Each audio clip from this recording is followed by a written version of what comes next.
जैसे लोगों की अवधारणा है कि ब्राह्मण जो है ब्रह्मा जी के माइंड से पैदा हुआ है, क्षत्रिय जो है चेस्ट से भुजाओं से पैदा हुआ है, वैश्य जो है नाभि से पैदा हुआ है, और शूद्र जो है नीचे से पैदा हुआ है। तो मैं आपको एक चीज आज क्लियर करता हूँ, ये बिल्कुल गलत है। जब ब्रह्मांड का क्रिएशन चल रहा था, universe, at the time of creation of the universe, Lord Brahma first created two person. One was the Swayambhu Manu, मतलब पहला व्यक्ति था। ब्रह्मा जी ने अपने शरीर से एक इंसान बनाया, स्वयंभू मनु जिनका नाम था, वो प्रजापति थे। फिर उनको लगा कि जनरेशन पॉपुलेट करना है यूनिवर्स को, तो उन्होंने एक स्त्री बनाई जिनका नाम था शत्रुपा। शत्रुपा मतलब ऐसी स्त्री जो स्वरूप में फॉर्म हो जाए, स्वरूप में बदल जाए। तो स्वयंभू मनु और शत्रुपा उन्होंने क्रिएट किया। फिर उनको शादी की उन्होंने और कहा कि जाइए आप धरती को पॉपुलेट कीजिए। पॉपुलेट मतलब अब नॉर्मल प्रक्रिया लाइक प्रजनन के थ्रू धरती को प्रजनन करके बच्चे पैदा करिए और धरती को पॉपुलेट करिए। और इसके बाद उन्होंने बनाया सप्तऋषि। सप्तऋषि was born from his mind या from thoughts, दोनों चीज है इसमें, थॉट्स माइंड सेम कह सकते हैं।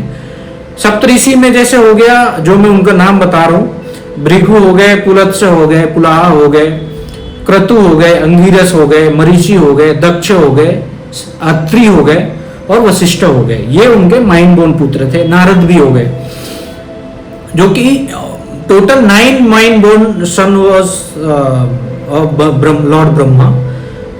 इसके बाद जितनी भी प्रक्रिया आई लोगों की पैदा होने की, वो नॉर्मल प्रजनन के थ्रू ही हुई है। कोई ब्रह्मा जी के माइंड से, पेट से, चेस्ट से अलग अलग से पैदा नहीं हुए।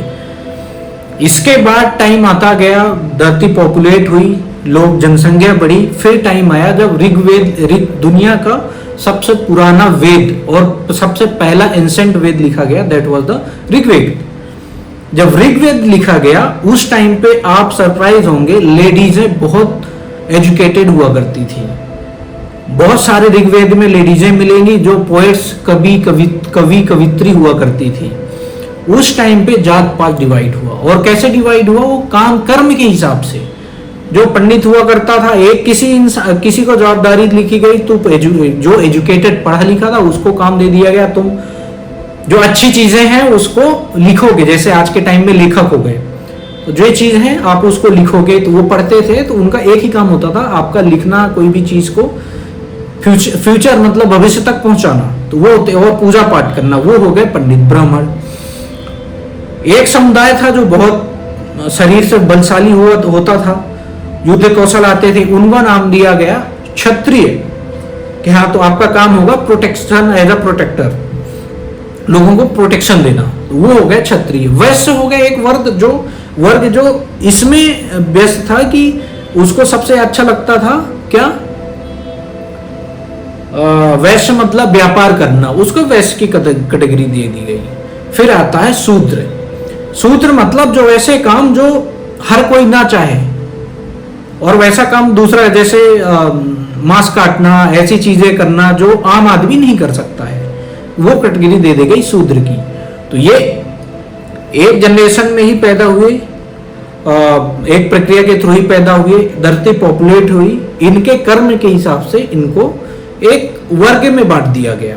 वर्ग है ये, कोई ऐसा ब्रह्मा जी के इसके शरीर से अलग अलग कहीं से पैदा नहीं हुए, एक ही प्रोसेस से सभी पैदा हुए हैं, एक साथ पैदा हुए हैं। बस इनके वर्ग का बंटवारा जो है ऋग्वेद के टाइम पे हुआ है। और ऋग्वेद के बाद जब 3 और सामवेद, यजुर्वेद और अथर्ववेद लिखे गए, उस टाइम पे धीरे धीरे जो स्त्रियों की पोजीशन थी सोसाइटी में, वो घटने लगी। ऋग्वेद के टाइम पे बहुत अच्छा पार्टिसिपेट करती थी स्त्रियां, बट बाद में पुरुषवादी हो गया जो समाज है। मतलब पुरुषों की हायर वर्ग में पोजीशन बढ़ती गई और स्त्रियों की घटती गई। तो होप आप समझ गए होंगे, और ऐसा ही एक नया तथ्य मैं फिर से लेकर आऊँगा, और जानने के लिए बने रहें। धन्यवाद।